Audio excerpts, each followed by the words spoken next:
Hello बच्चों, नमस्कार। Motion मंच पर आपका स्वागत है। बच्चों, आज एक नया टॉपिक आज अपन पढ़ने वाले हैं और ये टॉपिक रहेगा हमारा बहुजीनी वंशागति। तो आइए बच्चों देखते हैं बहुजीनी वंशागति क्या होती है। ओके, तो बच्चों यहाँ पर आज अपन लेंगे बहुजीनी वंशागति और साथ में इसके साथ में दूसरा पार्ट होगा हमारा बहुप्रभाविता। तो देखिएगा बहुजीनी वंशागति। तो पहला टॉपिक अपन शुरू करते हैं बेटे। यहां पर ये टॉपिक होगा हमारा बहुजीनी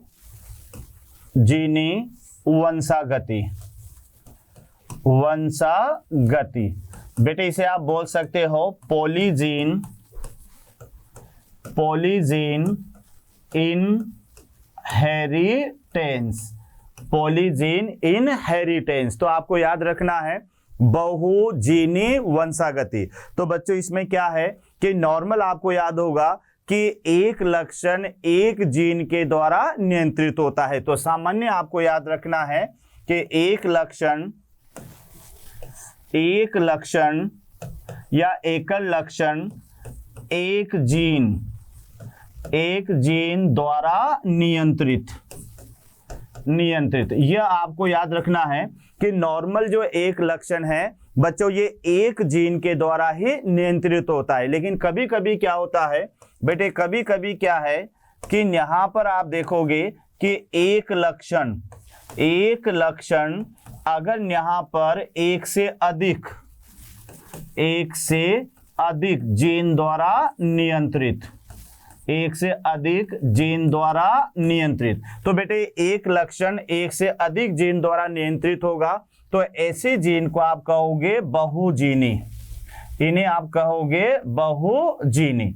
और बहुजीनी या बहुजीन इसको आप यहां कहोगे पॉलीजीन।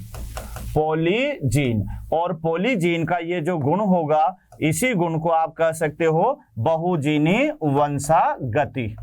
बहुजीनी वंशागति। तो बच्चों एक बार और समझ लें कि यहां पर एक लक्षण एक जीन के द्वारा कंट्रोल होगा। लेकिन कभी कभी क्या होता है, कुछ लक्षण ऐसे भी होते हैं बेटे जो कि एक से ज्यादा जीन के द्वारा नियंत्रित होते हैं।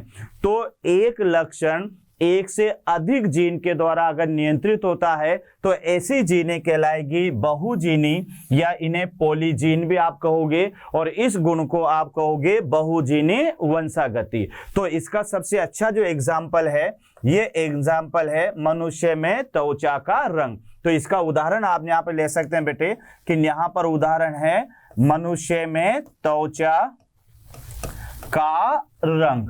मनुष्य में त्वचा का रंग। तो मनुष्य में जो त्वचा का रंग है ये एक से अधिक जीन द्वारा नियंत्रित होता है। एक से अधिक जीन द्वारा नियंत्रित। तो बच्चों ये ध्यान रखना कि मनुष्य के अंदर जो त्वचा का रंग है ये एक प्रकार की बहुजीनी वंशागति है। तो यहाँ पर तीन प्रकार का न्याय होगा। तो पहला रिजल्ट इसमें ध्यान रखना बेटे कि हमारे पास में ए और बी और सी यानी यहाँ पर आपके पास में तीन प्रभावी एलील है। और ये जो प्रभावी एलील है ये यहाँ पर गहरे रंग के लिए जिम्मेदार होंगे, यानी गहरा रंग। तो बच्चों याद रखना अगर तीनों पेयर जो एलील के हैं, अगर इसमें तीनों के तीनों जो एलील हैं वह प्रभावी हैं तो फिर ये त्वचा को गहरा रंग प्रदान करेंगे। और इस गहरे रंग को आप कह सकते हो यानी निग्रो। ऐसे व्यक्तियों को आप कह सकते हो बच्चों निग्रो। दूसरे नंबर पर अगर आप देखेंगे तो ये यहाँ पर हमारे पास में आएगा यानी ए और बी और ये सी। तो ये कंडीशन है तीन तो प्रभावी और तीन अप्रभावी, यानी ये यहाँ पर है विषम युग्मनजी एलील। यहाँ पर आपको याद रखना है ये है विषम युग्मनजी एलील। तो विषम युग्मनजी एलील में जो रंग आएगा बेटे ये आएगा मध्यवर्ती रंग। और इस मध्यवर्ती रंग को आप कह सकते हो मुलेटो। तो ध्यान रखना कि अगर हमारे पास में 3 तो प्रभावी एलील हो और 3 अप्रभावी यानी विषम युग्मनज अवस्था में अगर ये आ जाए तो फिर त्वचा का रंग मध्यम कलर का होगा, ना तो ज्यादा ब्लैक होगा और ना ही ज्यादा व्हाइट होगा। ये मध्यम कलर का कलर होगा बेटे, तो उस कलर को आप कहोगे मुलेटो। और अगर बाय द वे तीसरे नंबर पर अगर आपको ध्यान रखना है तो तीनों के तीनों जो एलील हैं, अगर तीनों के तीनों एलील ये आ जाए हमारे पास में अप्रभावी एलील, अप्रभावी एलील, तो अगर तीनों के तीनों एलील यहां पर अप्रभावी अवस्था में आ जाएं तो बेटे अप्रभावी अवस्था में आने पर यहां पर त्वचा का रंग हल्का होगा। तो यहां पर आप याद रख सकते हैं त्वचा का रंग हल्का रंग, और इस हल्के रंग को आप कह सकते हो एल्बिनो, एल्बिनो। तो एक बार अच्छी तरह से समझ ले, यहां आज हमारा टॉपिक था बहुजीनी वंशागति। तो बच्चों बहुजीनी वंशागति के एक बार फिर आप रिपीट कर लीजिएगा कि साधारणतया एक लक्षण एक जीन के द्वारा नियंत्रित होता है, लेकिन कभी कभी अगर कोई लक्षण एक से ज्यादा जीन के द्वारा नियंत्रित होता है तो ये जीने कहलाते हैं बहुजीनी, और इस गुण को आप बहुजीनी वंशागति कहेंगे। तो इसका जो उदाहरण है ये आपको सबसे अच्छा उदाहरण है, और ये उदाहरण है मनुष्य में त्वचा का रंग। तो मनुष्य में त्वचा का रंग का जो एक लक्षण है बेटे, ये 3 प्रकार की जीनों के द्वारा नियंत्रित होता है, कैपिटल A, B और C। अगर यहां पर तीनों जीने प्रभावी अवस्था में हो तो त्वचा का कौन सा रंग मिलेगा आपको? गहरा रंग मिलेगा, और इस गहरे रंग को आप कहोगे निग्रो।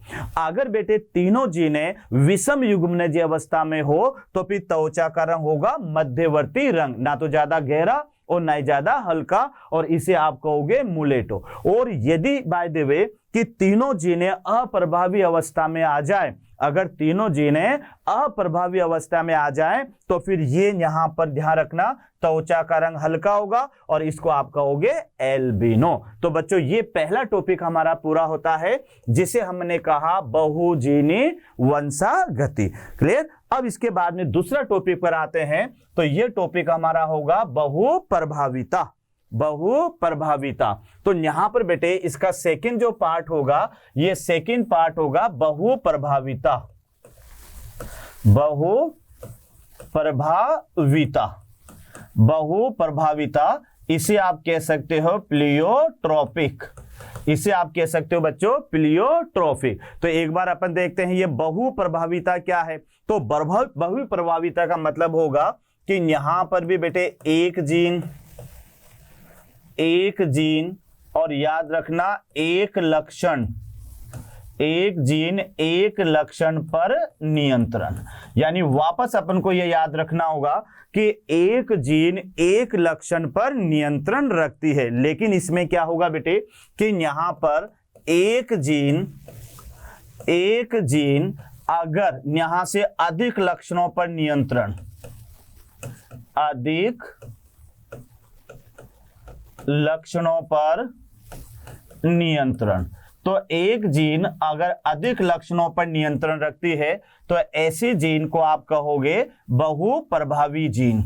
यानी ये जीन यहां कहलाएगी बहुप्रभावी जीन, बहुप्रभावी जीन। और बहुप्रभावी जीन के इस गुण को आप कहोगे बहुप्रभाविता, बहुप्रभाविता। तो बच्चों कोई ज्यादा जटिल नहीं है, सामान्य आपको याद रखना है कि एक जीन एक लक्षण पर नियंत्रण रखती है, लेकिन यदि बच्चों याद रखना है कि यदि एक जीन एक से ज्यादा लक्षणों पर नियंत्रण रखती है तो ऐसी जीन को बहुप्रभावी जीन कहेंगे, और इस गुण को बहुप्रभाविता। अब यहां पर थोड़ा सा ध्यान देना, बहुजीनी बहुप्रभाविता। बेटे बहुजीनी में यह है कि वहां पर लक्षण एक रहेगा और जीन एक से अधिक रहेगी।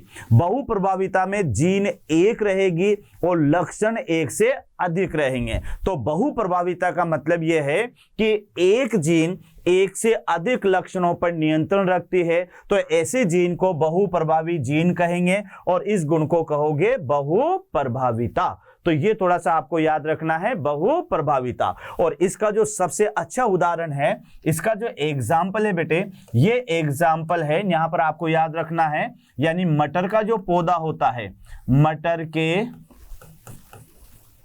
पौधे के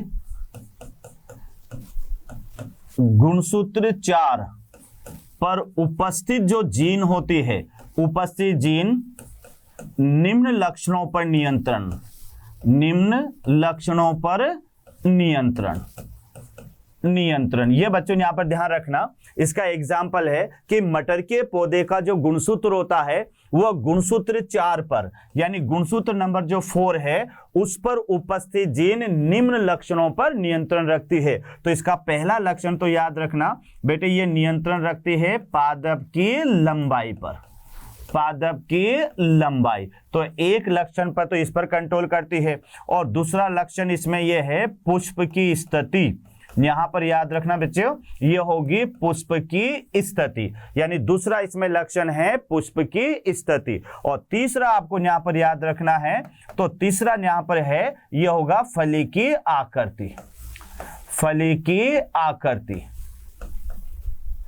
फली की आकृति। तो एक बार और अच्छी तरह से देख ले कि बेटे बहुप्रभाविता, तो बहुप्रभाविता में क्या है कि बहुप्रभाविता का मतलब यह है कि एक जीन एक लक्षण पर नियंत्रण। ये तो लॉजिक याद कर ही लेना कि एक जीन हमेशा एक लक्षण पर नियंत्रण रखती है, लेकिन बेटे यहां पर दो इसके जो है अलग आपको याद रखना है। बहुजीनी के अंदर आ जाए तो एक लक्षण एक से अधिक जीन के द्वारा नियंत्रित होना, यह बहुजीनी कहलाएगा। और यदि आ जाए कि एक जीन एक से अधिक लक्षणों पर नियंत्रण रखती है तो ऐसी जीन को बहुप्रभावी जीन कहेंगे, और इस गुण को कहेंगे बहुप्रभाविता। तो ये कहां देखने को मिलते बच्चों, तो बहुप्रभाविता जो देखने को मिलती है ये मटर के पौधे का जो गुणसूत्र नंबर 4 है। तो मटर के पौधे का गुणसूत्र नंबर 4 पर जो जीन प्रेजेंट होती है ये 3 अलग अलग लक्षणों के लिए जिम्मेदार होती है। तो 3 अलग अलग लक्षण कौन से हैं कि एक तो पादप की लंबाई है, यह आपको याद रखना है, दूसरा बेटे पुष्प की स्थिति है, यह आपको याद रखना है, और तीसरा याद रखना है फली की आकृति। तो ये 2 टॉपिक हमारे पूरे होते हैं। एक टॉपिक तो था हमारा बहुजीनी वंशागति, और दूसरा टॉपिक था बेटे बहुप्रभाविता। क्लियर। अब यहां पर आगे अगला टॉपिक अपन शुरू करते हैं, और ये टॉपिक हमारा होगा लिंग निर्धारण, यानी इसको आप कह सकते हो सेक्स डिटरमिनेशन, सेक्स डिटरमिनेशन। तो बच्चों ये थोड़ा सा ध्यान रखना है, अगला टॉपिक जो हमारा आने वाला है ये टॉपिक होगा लिंग निर्धारण। और अच्छी तरह से समझ लेना कि ये लिंग निर्धारण होता क्या है, वरना शादी के बाद में कि लड़का होगा या लड़की होगी तो बेटे देवताओं को ढोकते फिरोगे, अगर लड़कियां लड़कियां होगी तो। ये होता है ना कि गाँव में पहले लड़का होता है तो थालियां बजाते हैं, और जब लड़की होती है तो भेजा बजाते हैं। तो ये थोड़ा याद रखना कि अब आपको इसमें ये जानकारी मिलेगी कि लड़का हो या लड़की हो तो इस पर बेटे महिला का या पुरुष का तो खैर योगदान होता है, लेकिन महिला का इसमें कोई योगदान नहीं होता है। तो यही जानकारी अपन को इस टॉपिक में लेनी है कि लिंग निर्धारण होता क्या है। तो लिंग का निर्धारण होना यानी लड़का होना या लड़की होना, ये बेटे इस टॉपिक के अंदर अपन को पढ़ना है कि लिंग निर्धारण होता क्या है। तो लिंग निर्धारण कब होगा, ये होगा बेटे निषेचन के समय, कि जब नर युग्मक और मादा युग्मक जब आपस में जुड़ेंगे तो जुड़ते समय देखो नर युग्मक जो है वो कौन सा जुड़ता है, एक्स वाला जुड़ता है तो अंडा हमेशा एक्स होता है तो लड़की बनेगी, और अगर वाई वाला शुक्राणु जुड़ता है तो बेटे अंडा एक्स वाला होता है, एक्स एक्स हमेशा ये जो है ये लड़की बनेगी, और अगर वाई वाला शुक्राणु जुड़ता है तो ये जो है वह लड़का बनेगा। तो आइएगा देखिएगा कि ये लिंग निर्धारण होता क्या है। तो बेटे लिंग निर्धारण ध्यान रखना, लैंगिक जनन के समय, ये इसका परिभाषा याद रखना, लैंगिक जनन के समय नर या फिर मादा संतति का निर्धारण होना, संतति का निर्धारण होना, निर्धारण होना। तो ये बच्चों परिभाषा आपको याद रखनी है कि लैंगिक जनन के समय कि नर या मादा संतति का निर्धारण होना ये कहलाता है लिंग निर्धारण। और ये जो लिंग निर्धारण है ये बेटे निर्भर करता है लिंग गुणसूत्रों पर। यानी जो लिंग निर्धारण है इसमें आपको जानकारी होना चाहिए किनकी, लिंग गुणसूत्र की। यानी लिंग गुणसूत्र होते क्या है, तो बेटे लिंग गुणसूत्र ध्यान रखना ये दो प्रकार के होते हैं, जिसमें एक तो नर तो नर में बेटे ये XY के रूप में होंगे, और अगर ये मादा है तो ये XX के रूप में होंगे। तो लिंग निर्धारण की जो निर्भरता है ये लिंग गुणसूत्रों पर निर्भर करती है। तो लिंग गुणसूत्र नॉर्मल अपन देखेंगे तो बेटे नर के अंदर तो XY के रूप में आपको याद रखना है, और मादा में ये XX के रूप में याद रखना है। यहां आपको याद रखना है कि जो X गुणसूत्र होता है ये बेटे एक तो कैसा होता है, सीधा होता है यानी स्ट्रेट होता है, और साथ में कैसा होता है, बड़ा होता है। यह भी आपको याद रखना है। दूसरा आपको Y गुणसूत्र याद रखना है, तो Y गुणसूत्र छोटा होता है, ये ध्यान रखना, ये बेटे छोटा होगा, और साथ में एक सिरे से ये कैसा होता है, मुड़ा हुआ होता है। और साथ में मनुष्य के अंदर यहाँ पर एक जीन पाई जाती है TDF जीन, और ये TDF जीन किसके लिए, नर लक्षणों के लिए जिम्मेदार होती है, नर लक्षणों के लिए जिम्मेदार, नर लक्षणों के लिए जिम्मेदार। तो बच्चों देख लीजिएगा कि यहां पर आपको याद रखना है कि ये जो लिंग निर्धारण है, लिंग निर्धारण जो निर्भर करता है वह लिंग गुणसूत्र पर निर्भर करता है। लिंग गुणसूत्र यहाँ पर 2 टाइप्स के होते हैं, 2 प्रकार के होते हैं। इसमें नर के अंदर तो ये बेटे ध्यान रखना XY के रूप में होगा, और मादा के अंदर ये XX के रूप में होगा।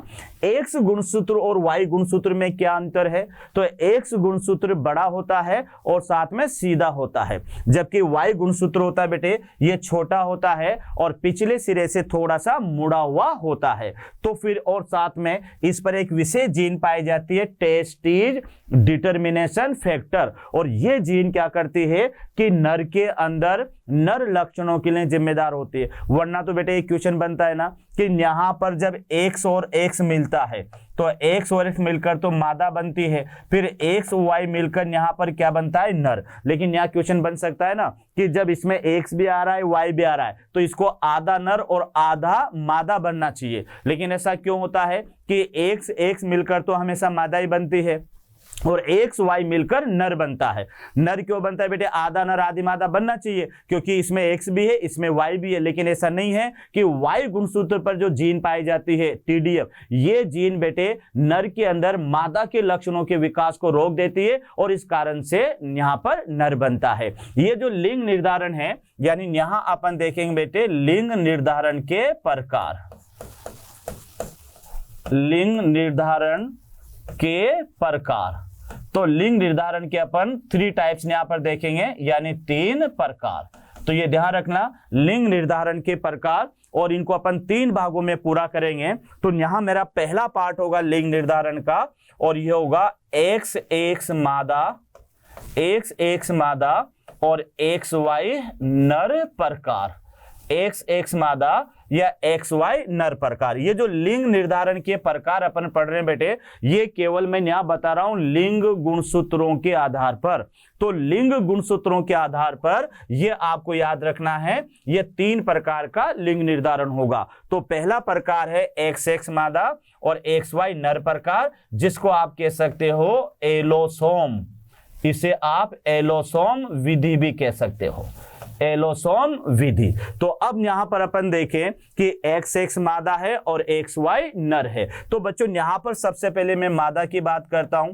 तो मादा यहां पर है X और X, यानी कौन सा युग्म की है, तो ये मादा है होमोगेमस, होमोगेमस, ये याद रखना, ये सम युग्म की है, यानी होमोगेमस, यानी आप याद रखेगा सम युग्म की, यानी यहां पर बनने वाले सभी अंडे जो होंगे, सभी अंडे जो होंगे वो होंगे बेटे X गुणसूत्र वाले, X गुणसूत्र वाले। तो याद रखना कि मादा जो है वो होमोगेमस होती है बेटे, समयुग्मक की होती है, और इससे बनने वाले सारे के सारे जो अंडे होंगे 100% जो यहाँ पर अंडे होंगे ये कैसे होंगे, एक्स गुणसूत्र वाले होंगे। यानी जितने भी अंडे बनेंगे वो अंडे एक्स गुणसूत्र वाले होंगे। दूसरा यहाँ पर आप देखिएगा, यानी दूसरा यहाँ पर अपन लेते हैं नर। तो नर बेटे ये होता है XY, यानी ये कैसा युग्मकी हुआ, तो ये हुआ यहाँ पर विषम युग्मकी।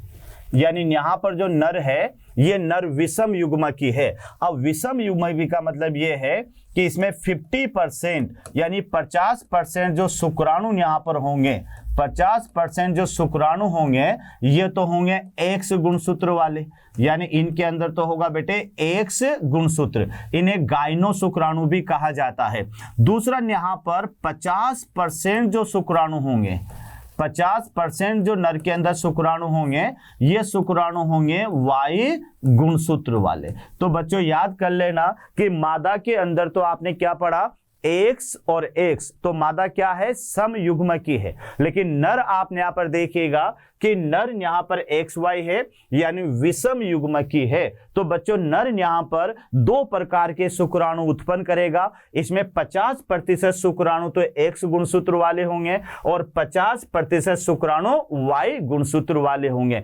इसका मतलब यह हुआ कि इस विधि में जो लिंग निर्धारण होगा, यहां पर बच्चों जो लिंग निर्धारण होगा, यह लिंग निर्धारण किसके द्वारा होगा, नर द्वारा। लिंग निर्धारण यहां पर हमेशा नर द्वारा होगा। तो यह विधि आपको याद रखना है कि पहली जो विधि है ये कौन सी है बेटे, XX तो मादा है और XY नर है। तो यहां पर मादा हमेशा संयुग्मकी है और इसके सारे के सारे जो अंडे हैं वह एक्स गुणसूत्र वाले हैं, और दूसरा जो है नर है, तो नर बेटे यहां पर है विषम युग्मकी, यानी नर यहाँ क्या है, विषम युग्मकी। तो विषम युग्मकी जो है तो इसका मतलब ये दो प्रकार के अलग अलग युग्मक पैदा करेगा। तो 50% जो शुक्राणु है वो तो एक्स गुणसूत्र वाले होंगे और 50% शुक्राणु जो होंगे ये होंगे वाई गुणसूत्र वाले। तो इसका मतलब ये हुआ कि अंडा तो हमेशा कैसा है, यानी अंडा तो हमेशा बेटे एक्स वाला है।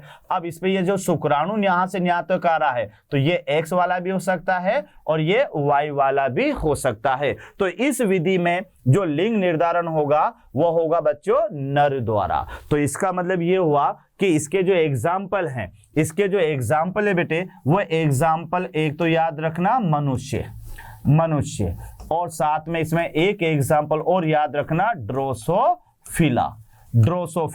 तो बच्चों अब याद रखना कि मनुष्य में जो लिंग निर्धारण होता है ये नर के द्वारा तय होता है, ये मादा के द्वारा तय नहीं होता। तो इस फिर भी हमारे समाज में होता क्या है कि अगर बाय द वे लड़कियां पैदा होती है तो फिर दोष किसे दिया जाता है, महिला को दिया जाता है। तो वहां पर आप लोग डटकर खड़े हो जाना कि नहीं, महिला का कोई योगदान नहीं है। और ऐसी भी हो तो बेटे अभी मनुष्य में लिंग निर्धारण पढ़ने वाले हैं तो आप बता सकते हैं कि देख भाई ये नर में तो ये शुक्राणु बनते हैं, मादा में अंडे सारे के सारे XY वाले होते हैं। तो यहाँ पर जो लिंग निर्धारण है वो नर के द्वारा होता है। तो बच्चों पहली विधि हमारी कंप्लीट होती है। दूसरी विधि जो अपन लिंग निर्धारण की पढ़ेंगे इसमें जेड नर या फिर यहां पर होगा ZW मादा प्रकार। अगला जो लिंग निर्धारण यहां पर आ रहा है वो आ रहा है बेटे ZZ नर और ZW मादा। तो क्या समझ रहे हो आप कि यहां पर जो नर है ये नर तो समयुग्मकी रहेगा और जो मादा है ये विषम युग्मकी रहेगी। मतलब अब इस विधि में जो लिंग निर्धारण होगा ये किसके द्वारा होगा, ये मादा के द्वारा होगा। तो देखिएगा यहां पर अपन पढ़ते हैं तो बेटे इस विधि में जो नर है, यहां पर जो नर है ये नर है ZZ, यानी कैसा है ये नर है यहां पर समयुग्मकी और समयुग्मकी होंगे तो यहां पर सभी शुक्राणु इसके अंदर जो होंगे बच्चों सभी शुक्राणु, और ये सभी शुक्राणु कैसे होंगे, एक्स गुणसूत्र वाले। सभी शुक्राणु जो होंगे यानी 100% जो शुक्राणु इसके अंदर होंगे वह एक्स नहीं, यहां पर जेड आएगा बच्चों, यहां पर एक्स नहीं आएगा। इस जगह पर आप क्या लिख सकते हैं, इस जगह पर आप लिखिएगा जेड गुणसूत्र, जेड गुणसूत्र। हाँ, अगर अपन XX नर लेते तो वह X भी आ सकता था। उसके बाद में अब यहां पर देखो कि यहां है मादा, तो मादा कैसी है, ZW है, तो ZW है तो बेटे मादा यहां पर कैसी होगी, मादा यहां होगी विषम युग्मकी। मादा जो होगी वो होगी यहां पर विषम युग्मकी। और विषम युग्मकी का मतलब यह है कि यहां पर दो प्रकार के अंडे दिए जाएंगे। यहां पर 50% जो अंडे होंगे, 50% जो अंडे होंगे ये तो कैसे होंगे बेटे, ये जेड गुणसूत्र वाले होंगे, जेड गुणसूत्र वाले। और 50% जो यहां पर अंडे होंगे ये अंडे होंगे डब्लो गुणसूत्र वाले, डब्लो गुणसूत्र वाले, डब्लो गुणसूत्र वाले। तो बेटे यहां पर याद रखना कि इस लिंग निर्धारण में मादा विषम युग्मकी है, तो विषम युग्मकी है तो 50% अंडे तो इसमें जेड गुणसूत्र वाले हैं और 50% जो अंडे हैं ये डब्लो गुणसूत्र वाले हैं। तो बेटे इसमें जो लिंग निर्धारण होगा यहां पर याद रखना, यानी लिंग निर्धारण, लिंग निर्धारण, तो इस विधि में लिंग निर्धारण किसके द्वारा होगा, मादा द्वारा, लिंग निर्धारण यानी मादा द्वारा। तो बस ये थोड़ा सा याद रख लेना कि पहली जो विधि थी जिसमें नर तो विषम युग्मकी था और मादा सम युग्मकी थी, तो बेटे उस विधि में लिंग निर्धारण नर के द्वारा होता है और वह पाया जाता है मनुष्य और ड्रोसोफिला में। दूसरी विधि में आप देखो जहां पर नर तो सम युग्मकी है और मादा विषम युग्मकी है, तो यहां पर जो लिंग निर्धारण होगा यह लिंग निर्धारण होगा मादा के द्वारा। और इसके एग्जाम्पल में बेटे आप याद रखना है कि ये विधि पाई जाती है कुछ पक्षी,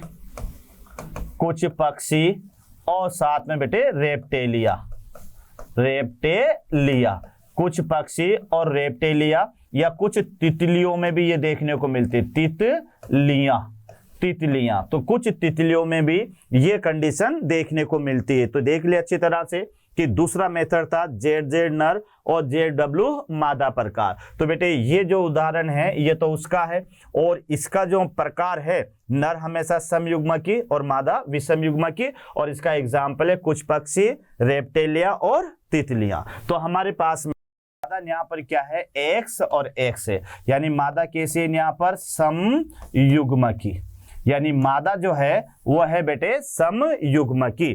अब समयुग्मकी है इसका मतलब यहां पर यह हुआ कि यहां पर सभी अंडे यहां पर कैसे होंगे, X गुणसूत्र वाले होंगे, सभी अंडे जो होंगे वह X गुणसूत्र वाले होंगे। जबकि यहां जो अपन सभी अंडे का माने 100% अंडे जो होंगे वह X गुणसूत्र वाले होंगे। लेकिन यहां पर जो नर की बात करें बेटे तो नर है X0, तो X0 का माने ये नर होगा यहां पर विषम युग्मकी।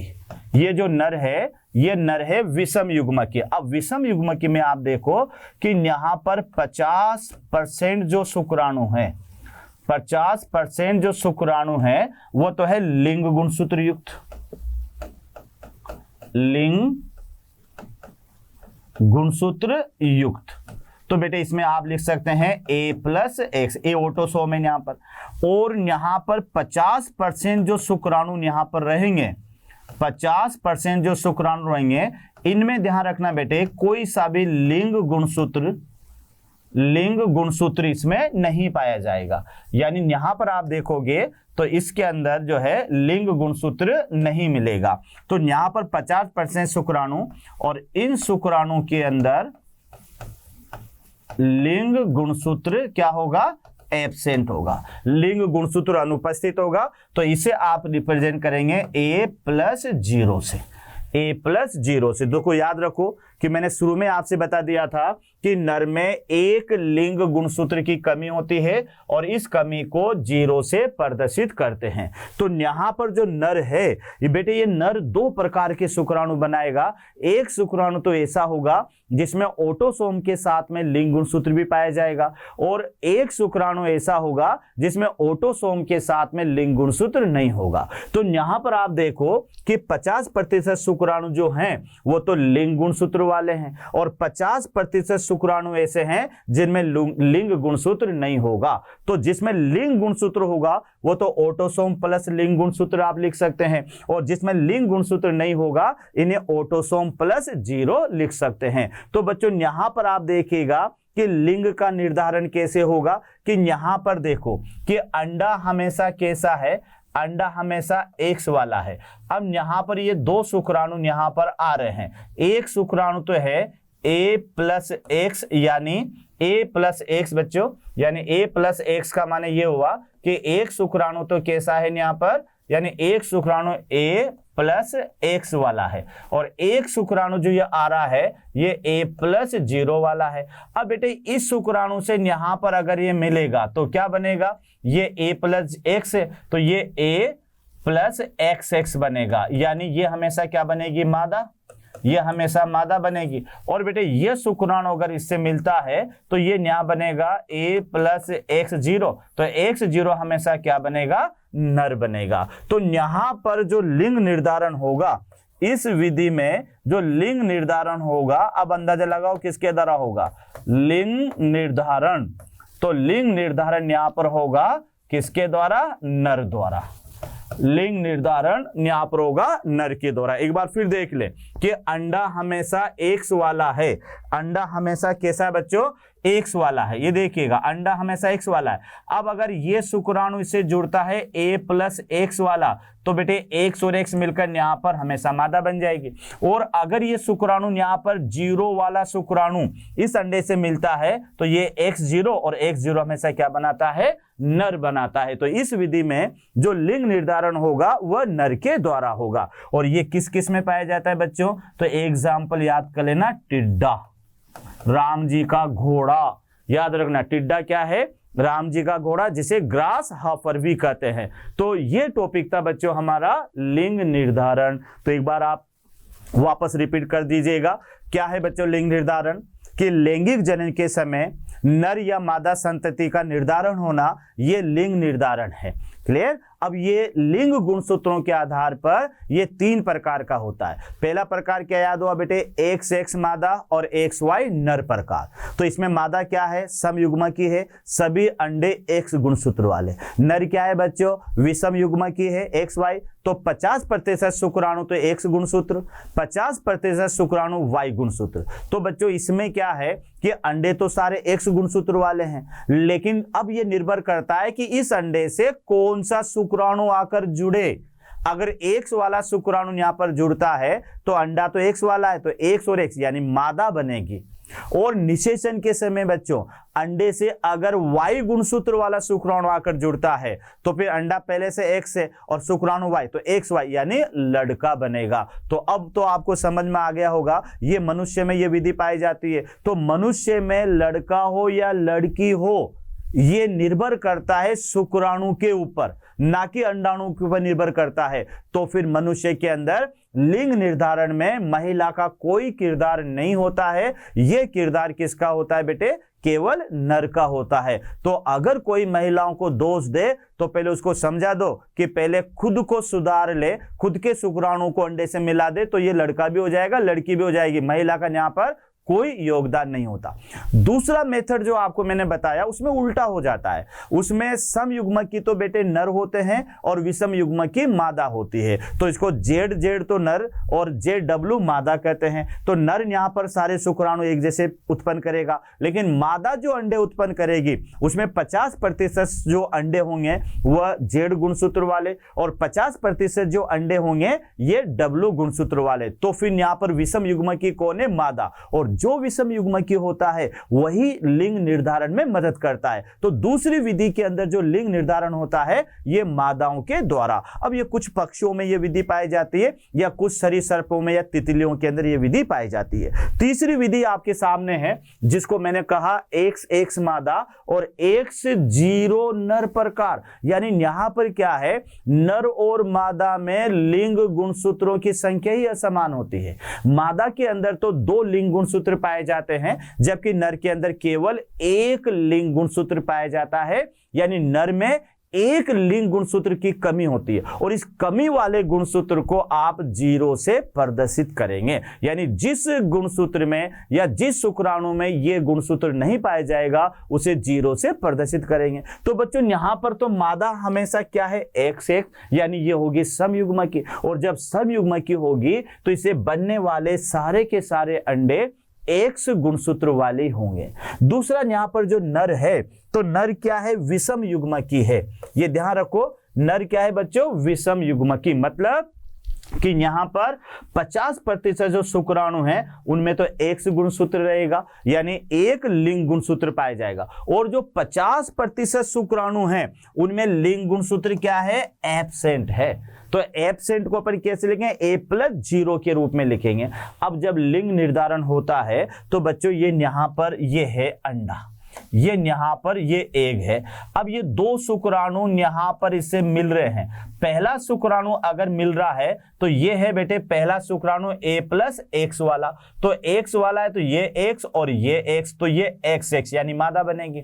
दूसरा शुक्राणु है 0, इसमें लिंग गुणसूत्र नहीं है, तो ये X तो X रहेगा ऐसे ही, और ये 0 ये, तो ये बनाएगा नर, और ये पाया जाता है टिड्डे यानी ग्रास होपर के अंदर। तो ये टॉपिक था हमारा यानी लिंग निर्धारण। लेकिन अब अपन आते हैं बेटे मनुष्य में लिंग निर्धारण, ये आपको याद रखना है।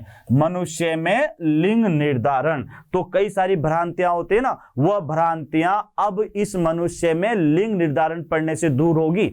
वरना हमारे समाज के अंदर हमेशा लड़की हो या लड़का हो इसके लिए दोष दिया जाता है बेटे महिला को। तो ध्यान से समझ लेना कि मनुष्य में लिंग निर्धारण कैसे होता है। तो बेटे इसके पढ़ने से पहले मनुष्य में गुणसूत्र क्या होते हैं यह आपको याद करना है। तो सबसे पहले यहां पर लेते हैं अपन मनुष्य में गुणसूत्र। मनुष्य में उपस्थित गुणसूत्र, तो मनुष्य में जो गुणसूत्र होते हैं टोटल 46, यानी यहां पर याद रखना है कि 2n बराबर 46 होते हैं बेटे। तो 46 गुणसूत्र में यानी यहां पर ये के दो प्रकार होंगे।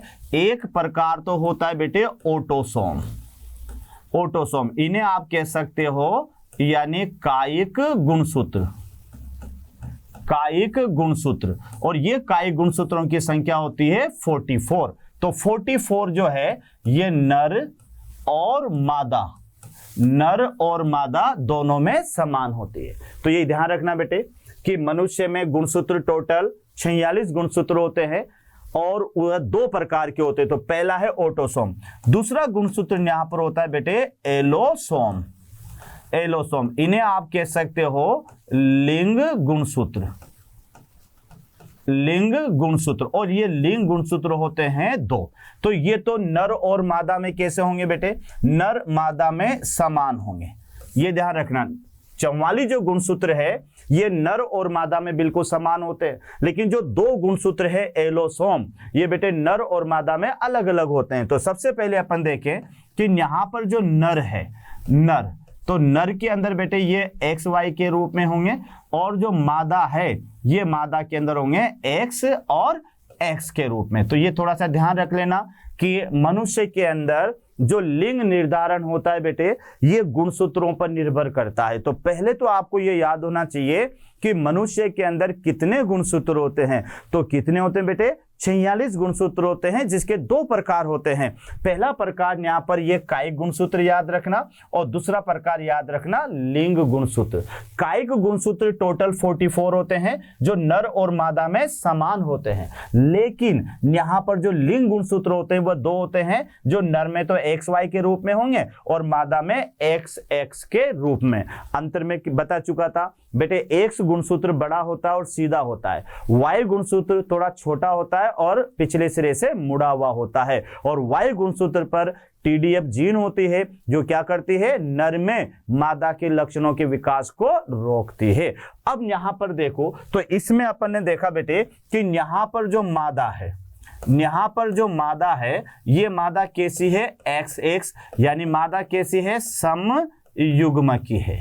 मादा यहां पर बेटे समयुग्मकी है, यानी इससे बनने वाले जो सभी अंडे होंगे, सभी अंडे यहां पर कैसे होंगे, तो ये याद रखना एक्स गुणसूत्र वाले, यानी मादा यहाँ पर सभी अंडे 100% जो अंडे होंगे ये अंडे यहाँ पर होंगे एक्स गुणसूत्र वाले। जबकि यहाँ अपन नर की बात करें तो नर होगा बेटे एक्स वाई, यानी कैसा होगा ये विषम युग्म की। और जब नर विषम युग्म की है तो यहां पर आपको याद रखना है कि 50% जो शुक्राणु है, 50% जो शुक्राणु है ये तो बेटे होगा एक्स गुणसूत्र वाला। और जो यहां पर 50% जो शुक्राणु है, 50% जो शुक्राणु है ये शुक्राणु होंगे वाई गुणसूत्र वाले। तो बच्चों अच्छी तरह से याद कर लेना कि मादा के सारे अंडे कैसे हैं, एक्स गुणसूत्र वाले, और नर में जो शुक्राणु बनेंगे वो 50% शुक्राणु तो एक्स गुणसूत्र और 50% शुक्राणु वाई गुणसूत्र। अब अपन यहां पर देखते हैं कि ये हमारे पास में अंडा है, ये अंडा है, और ये अंडा हमेशा कैसा है बेटे एक्स वाला, और यहां पर प्लस अपन लेते हैं शुक्राणु, यहाँ अपन शुक्राणु, और ये शुक्राणु भी मान लेता हूं एक्स वाला है। अब जब दोनों में निषेचन होगा, तो निषेचन होते बेटे यहां पर क्या बनेगा, यहाँ बनेगा मादा युग्मनज, यानी ये कैसा बनेगा एक्स एक्स की फॉर्म में बनेगा, और इससे आगे चलकर क्या बनेगी, मादा भ्रूण बनेगी। उसी तरह से अगर यहां पर अंडा है, यहाँ ये अंडा है, और ये अंडा बेटे हमारे पास में हमेशा कैसा रहेगा एक्स वाला, क्योंकि मैं आपको पहले कह चुका हूं कि सारे के सारे जो अंडे होंगे वह कैसे होंगे, एक्स गुणसूत्र वाले होंगे। तो यहाँ पर अंडा तो एक्स वाला रहेगा, लेकिन अब इससे जो शुक्राणु यहाँ पर मिल रहा है, इससे जो शुक्राणु यहाँ पर मिलेगा ये शुक्राणु है बेटे वाई गुणसूत्र वाला। वही यहाँ पर क्या होगा, इसके अंदर यहाँ पर होगा निषेचन। यहां पर अपन मान लेते हैं कि इसमें हो रहा है निषेचन, तो निषेचन होने के साथ ही यहां पर हमारे पास में बनेगा यानी नर युग्मनज, और नर युग्मनज किस रूप में बनेगा, एक्स वाई के रूप में यहां पर ये बनेगा नर युग्मनज। और नर युग्मनज आगे चलकर किस में विकसित होगा बेटे, नर में विकसित होगा। तो ये अच्छी तरह से देख ले कि यहां पर मादा या नर दोनों का बनना डिपेंड कर रहा है बेटे शुक्राणुओं के ऊपर, वरना तो आप देख लो कि यहां पर जो अंडाणु है ये अंडा भी बेटे एक्स वाला है और दूसरा अंडा भी एक्स वाला है। लेकिन अगर एक्स वाले अंडे से एक्स वाला शुक्राणु मिलता है और फिर निषेचन होता है तो बेटे एक्स एक्स यहाँ पर युग्मनज बनता है, और ये जो एक्स एक्स वाला जो युग्मनज है ये आगे चलकर मादा बनाएगा। अगर यहाँ अंडा तो एक्स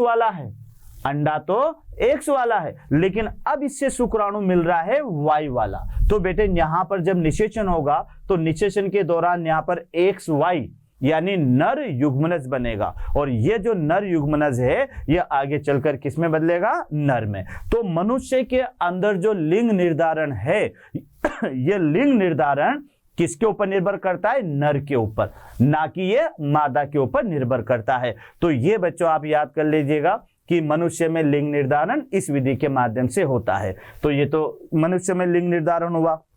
अगली विधि यहां पर अपन पढ़ते हैं, तो अगली विधि यहां पर आएगी बेटे, ये आएगी मधुमक्खी में लिंग निर्धारण। यानी अब इसमें अपन पढ़ेंगे कि मधुमक्खी में किस तरह से लिंग निर्धारण होता है। तो ये टॉपिक हमारा होगा मधुमक्खी में लिंग निर्धारण। तो इसके लिए आपको याद रखना है कि मधुमक्खी में जो लिंग निर्धारण होता है ये द्विगुणित अगुणित गुणसूत्रों के आधार पर होता है। तो ये ध्यान रखना बेटे, मनुष्य में या मधुमक्खी में जो लिंग निर्धारण है ये लिंग निर्धारण है अगुणित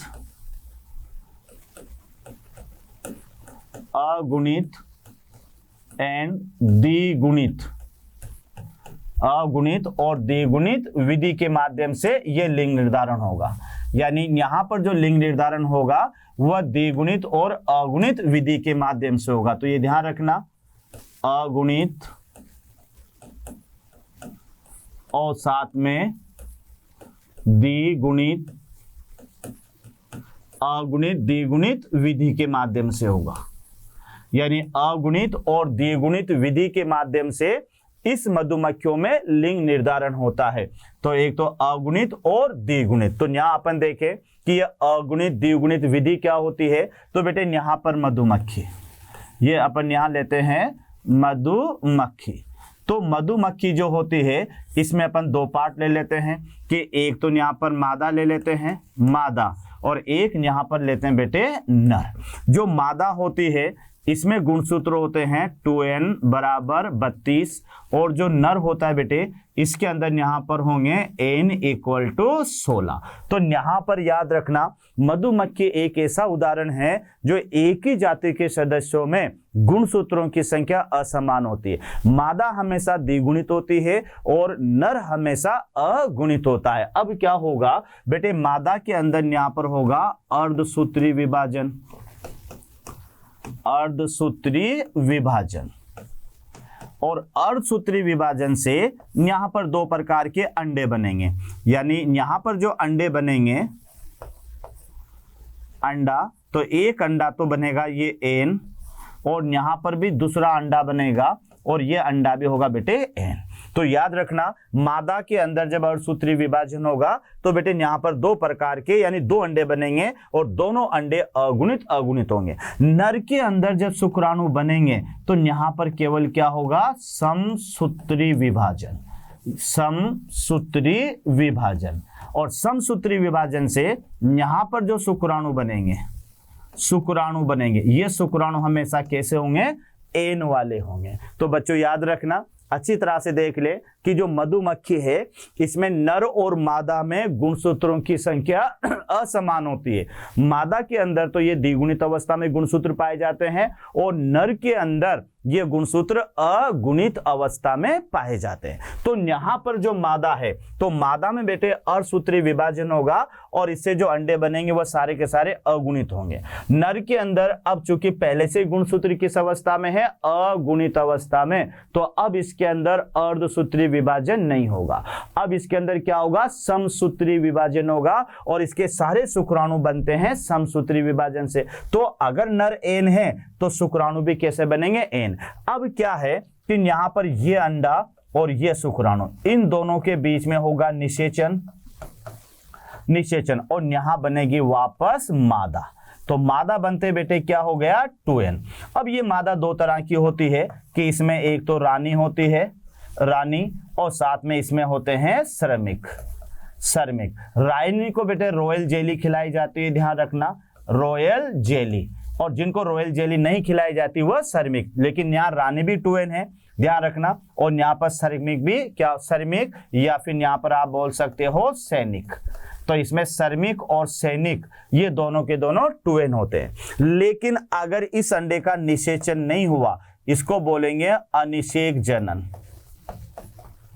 अनिषेक जनन, और अनिषेक जनन से वापस बेटे नर बनेगा यानी अगुणित, और इस नर को अपन क्या बोलते हैं, इसे कहते हैं ड्रोन, इसे ड्रोन कहते हैं। तो अच्छी तरह से आप देख लें कि मधुमक्खी में जो लिंग निर्धारण होता है ये बेटे अगुणित और द्विगुणित विधि के माध्यम से होता है। जैसे यहाँ पर आप देखिएगा कि ये मधुमक्खी है और मधुमक्खी में यहाँ पर एक तो मादा के रूप में अपन लेते हैं और एक नर के रूप में लेते हैं, क्योंकि नर और मादा में गुणसूत्रों की संख्या असमान है। यहाँ मादा हमेशा बेटे द्विगुणित होगी, ध्यान रखना, यानी ये हमेशा डिप्लॉइड होगी यानी द्विगुणित, द्विगुणित, ये द्विगुणित होती है, और नर हमेशा क्या होते हैं, अगुणित होते हैं, नर हमेशा होते हैं अगुणित।